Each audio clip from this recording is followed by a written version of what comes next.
Hello friends, आज हम बात करेंगे कुछ इंपॉर्टेंट मिस्टेक्स के बारे में जो वर्कआउट या एक्सरसाइज करने के बाद लोग कॉमनली करते हैं। इनको डिस्कस करना ज़रूरी है क्योंकि कई बार लोग छोटी मोटी गलतियां करते हैं जिसकी वजह से उनकी ओवरऑल हेल्थ, फिटनेस और ओवरऑल उनका लॉन्ग टर्म जो एक्सरसाइज से फ़ायदा या नुकसान मिलने का चांस था उसमें काफ़ी फ़र्क दिखता है। तो ये कॉमन मिस्टेक्स को अगर आप अवॉइड करेंगे तो लॉन्ग टर्म रिजल्ट आपको बेटर मिलेंगे, ओवरऑल हेल्थ अच्छी होगी। टॉपिक पर जाने से पहले जो लोग हमारे चैनल पर नए हैं उन्हें रिक्वेस्ट करूँगा कि चैनल को सब्सक्राइब करें, वीडियोस को लाइक करें, शेयर करें, फॉलो करें, कमेंट करें, पूरा देखें। अगला कॉमन मिस्टेक है कि कई बार लोग एक्सरसाइज करने के बाद जो पसीने में भीगे हुए कपड़े उनको चेंज नहीं करते हैं और इसकी वजह से उनको स्किन इरिटेशन होती है, स्किन में फंगल और बैक्टीरियल इन्फेक्शन होने का चांस होता है, इंजरीज होने का चांस होता है, ओवरऑल उनकी स्किन केयर कॉम्प्रोमाइज होती है यदि वो प्रॉपरली अपने कपड़ों को रिप्लेस नहीं करते। तो ये इंपॉर्टेंट चीज़ है कि यदि आप रेगुलर एक्सरसाइज कर रहे हैं और एक्सरसाइज करने के बाद अगर आप अपने आप को रेस्ट दे रहे हैं तो उस समय जो जिम के भीगे हुए कपड़े हैं या जो एक्सरसाइज के दौरान आपके कपड़े पसीने से भर गए उनको चेंज करिए। आप चेंज नहीं करते हो, आप उस समय आलस करते हो और उसके बाद फिर आप कुछ और अपने काम में लग जाते हो तो वो कपड़े आपके लिए अच्छे नहीं होते। ये स्वेटी कपड़े जो है वो आपकी स्किन के लिए खराब है तो उनको चेंज करना जरूरी है, नहीं तो इन्फेक्शन का चांस, इरिटेशन का चांस बढ़ जाएगा, एलर्जी का चांस भी बढ़ जाएगा। इसके अलावा कई बार लोग एक और मिस्टेक करते हैं कि एक्सरसाइज के दौरान प्रॉपर जो आपके शरीर का फॉर्म है और शरीर का जो शेप है वो सारी चीज़ों पर भी फोकस करना चाहिए। कौन सी मसल को कैसे एक्सरसाइज करना है, किस तरीके से करना है, ये सारी चीज़ों को अगर आप ध्यान नहीं देंगे तो इंजरीज का चांस बढ़ जाएगा और इफेक्टिवनेस आपकी वर्कआउट का कम होगा। तो हर तरह की मसल्स का प्रॉपर शेप के साथ, प्रॉपर तरीके के साथ एक्सरसाइज करें तो ज़्यादा अच्छे रिजल्ट्स मिलेंगे। यदि आप इसको इग्नोर करते हैं तो फिर आपको ओवरऑल लॉन्ग टर्म आउटकम अच्छा नहीं होगा, लॉन्ग टर्म जो रिजल्ट्स मिलेंगे वो अच्छे नहीं मिलेंगे। इसके अलावा अगला कॉमन मिस्टेक है कि कई बार लोग स्ट्रेस मैनेजमेंट पर फोकस नहीं करते। एक्सरसाइज के बाद प्रॉपर स्ट्रेस पर भी ध्यान देना है। कई बार दिमाग पर होने वाला है तनाव जो है वो आपकी हेल्थ को बिगाड़ता है। योगा, प्राणायाम, डीप ब्रीदिंग एक्सरसाइज, ये सारी चीज़ें करके आप ओवरऑल अपनी मेंटल स्ट्रेस को भी कम कर सकते हैं जिससे आपका ओवरऑल रिकवरी भी अच्छा होगा, नींद भी अच्छी आएगी और हेल्थ भी ओवरऑल अच्छी रहेगी। तो इसलिए कोशिश करिए कि मानसिक तनाव को कम रखिए एक्सरसाइज के बाद और अलग अलग तरीकों से अपने एक्सरसाइज के बाद इसको कम रखने का प्रयास आप कर सकते हैं। योगा के लिए, मेडिटेशन के लिए अलग से टाइम निकाल सकते हैं तो इससे भी आपको फ़ायदा मिलेगा और लॉन्ग टर्म आपके जो हेल्थ रिकवरी है, हेल्थ से हमारा मतलब सिर्फ मसल बिल्डिंग से नहीं है, ओवरऑल आपकी बॉडी की फिटनेस जो बढ़नी चाहिए वो स्ट्रेस को कम करने से कुछ ज़्यादा आपको फ़ायदा इसमें मिलेगा। इसके अलावा अगला मिस्टेक जो लोग करते हैं कि जो रिहाइड्रेशन लोग करते हैं एक्सरसाइज के बाद उसमें इलेक्ट्रोलाइट्स को भूल जाते हैं और कई बार सिर्फ पानी लेते हैं। प्रोलॉन्ग वर्कआउट के बाद आपकी बॉडी का जो स्वेट निकलता है उसमें काफ़ी इलेक्ट्रोलाइट्स निकल जाते हैं, उनको भी रिप्लेनिश करना ज़रूरी है, नहीं तो क्रैम्प्स का और बहुत ज़्यादा सुस्ती होने का चांस बढ़ जाता है। तो इसलिए थोड़ा सा कोशिश करिए कि कोई इलेक्ट्रोलाइट सप्लीमेंट आप ले सकते हैं। अलग अलग तरह के नारियल पानी है या नींबू पानी है या कोई और तरह के इलेक्ट्रोलाइट सप्लीमेंट्स आपको जो अवेलेबल है, कई मार्केट में अवेलेबल सप्लीमेंट्स भी रहते हैं, वैसी चीज़ें आप ले सकते हैं। तो इससे आपका जो पसीने में निकलने वाले इलेक्ट्रोलाइट्स है वो रिप्लेनिश हो जाएगा और आपको थोड़ा सा हेल्दी ज़्यादा महसूस होगा। सिर्फ पानी को अगर लेंगे तो उससे आपका डिहाइड्रेशन उतना कंप्लीट नहीं होगा जितना पूरे इलेक्ट्रोलाइट्स को लेने से होगा।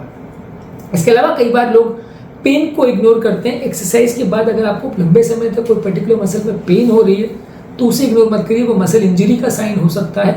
आप उसे इग्नोर करेंगे तो आपको बार बार इंजरी होगी और वो सॉफ्ट टिश्यू का जो प्रॉब्लम है वो बढ़ता चला जाएगा। इसलिए कोशिश करिए कि एक्सरसाइज के बाद अगर आपको पेन हो रहा है तो उसको फोकस करिए और पेन क्यों हो रहा है उसको वर्कआउट करने का प्रयास करिए और अगर कोई कारण मिलता है तो उसे सॉर्ट आउट करिए।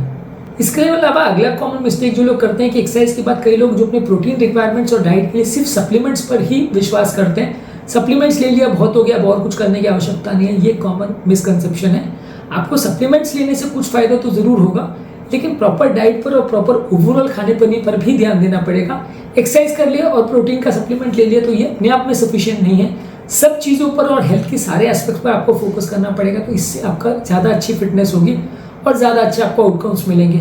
यदि आप सिर्फ सप्लीमेंट्स ले लेते हो तो सफिशिएंट नहीं होगा और आपको ओवरऑल फिटनेस उतनी अच्छी नहीं मिलेगी जितना आप एक्सपेक्ट कर रहे हो। इसके अलावा कई बार लोग मेंटल फटीग या मेंटल जो रिकवरी है उस पर फोकस नहीं करते। कई बार उनका दिमाग बहुत ज़्यादा थक जाता है और वो उसकी वजह से बहुत ज़्यादा सुस्ती में चले जाते हैं, उनकी प्रॉपर जो रिकवरी होनी चाहिए वो नहीं हो पाती। इसके बदले अगर आप मेडिटेशन वगैरह करते हो, डीप ब्रीथिंग एक्सरसाइज करते हो तो उससे मानसिक लेवल पर भी आप थोड़े ज़्यादा तंदुरुस्त होते हो और उससे आपकी ओवरऑल मेंटल फिटनेस भी अच्छी होती है जिससे आपकी ओवरऑल हेल्थ इंप्रूव होती है। तो इसलिए इसको भी इग्नोर मत करिए। सिर्फ फिजिकल हेल्थ के बदले मेंटल हेल्थ पर भी उतना ही फोकस करेंगे तो अच्छा है। अगला कॉमन मिस्टेक है कि लोग कई बार बहुत ज़्यादा अग्रेसिव एक्सरसाइज बहुत छोटे ड्यूरेशन में करने की कोशिश करते हैं। उनको ऐसा लगता है कि मुझे 1 महीने के अंदर अपना वेट का टारगेट और एक्सरसाइज का टारगेट पूरा करना है, जिसके लिए वो ओवरवेल्म हो जाते हैं और बहुत ज़्यादा अग्रेसिव एक्सरसाइज करने लगते हैं। ये अपने आप में नहीं करना चाहिए। आपको कोशिश ये करनी चाहिए कि धीरे धीरे करके अपनी बॉडी को फिटनेस में लाएं।